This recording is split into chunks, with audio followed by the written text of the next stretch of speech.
বললেন যে অসুরের মুখে দাঁড়িয়ে লাগিয়ে এবং একটা প্রধান উপদেষ্টার ছবি করে যেটা করলো আপনাদের কাছে তারা ধরতে পেরেছে, এরকম কতজন আছে আসলে কি আপনারা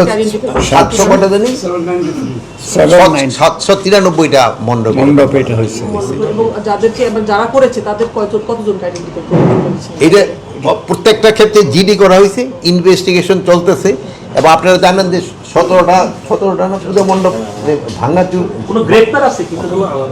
ওটা আলাদা। 793 মণ্ডপ কি বাংলাদেশে? হ্যাঁ, যে অসুরের ঈদ লাগানো হয়েছে এটা সব বাংলাদেশে। যে ফ্যাসিস্টরা এরকম কতজন আছে যে গ্রেফতার করা হয়েছে বা এটা আইডেন্টিফাই করতে পেরেছে? এটা সংখ্যাটা আমি এই মুহূর্তে আপনার বলতে পারবো। আইডেন্টিফাই করতে পেরেছে যে আমরা কিছু সংখ্যা অবশ্যই আইডেন্টিফাই করেছি।